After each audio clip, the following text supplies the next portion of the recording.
பர்சன்டேஜில் இந்த question TNPSC எக்ஸாமில் மோர் தென் 5 டைம்ஸ் உங்க கேட்டிருக்காங்க. அது மட்டும் இல்லாமல் இந்த கொஸ்டின் நம்ம டிஎன் ஸ்கூல் புக்லையும் இருக்குது. அதாவது ஒரு வகையான பாக்டீரியா முதலாவது 1 மணி நேரத்தில் 5% வளர்ச்சியும், இரண்டாவது 1 மணி நேரத்தில் 8% வளர்ச்சி குன்றியும், மூன்றாவது 1 மணி நேரத்தில் 10% வளர்ச்சியும் அடைகிறது. தொடக்கத்தின் அதன் எண்ணிக்கை 10,000 இருந்தது எனில் 3 மணி நேரத்திற்கு பிறகு அதன் எண்ணிக்கை என்னவாகும் கேட்குறாங்க. பர்சன்டேஜில் இந்த மாடல் சம் கேட்டாலும் சரி, இல்லை ஒரு இயந்திரத்தின் மதிப்பு கேட்டாலும் சரி, இதே மெத்தடில் நம்ம சால்வ் பண்ணலாம். அதாவது ஆரம்பத்தில் அது மதிப்பு என்னது 10,000.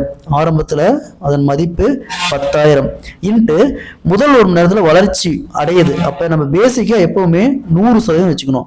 வளர்ச்சி அடையுதுன்னா அது கூட அந்த வேல்யூ கூட்டிக்கணும், வளர்ச்சி குறையுதுன்னா மைனஸ் பண்ணிக்கணும். அப்போ இங்க 100 + 5 105, 105 வகுத்தல் சதவீதத்துக்கு 100 இன்ட்டு ரெண்டாவது மணி நேரம் 8% வளர்ச்சி குறையுது. அப்போ 100ல் 8 போயிடுச்சுன்னா 92 வகுத்தல் சதவீதத்துக்கு 100 இன்ட்டு மூணாவது மணி நேரம் 10% வளர்ச்சி அடையுது. அப்போ 100 + 10 110 வகுத்தல் 100.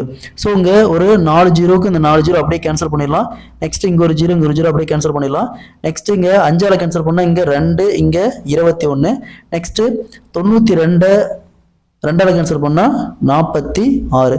ஸோ பேலன்ஸ் என்ன இருக்குது 21 இன்ட்டு 46 இன்ட்டு 11. இது அப்படியே இருக்குன்னா 10,626. ஸோ 3 மணி நேரத்துக்கு பிறகு அதன் மதிப்பு அதோடைய எண்ணிக்கை பார்த்தோம்னா 10,626. Option D is the correct answer.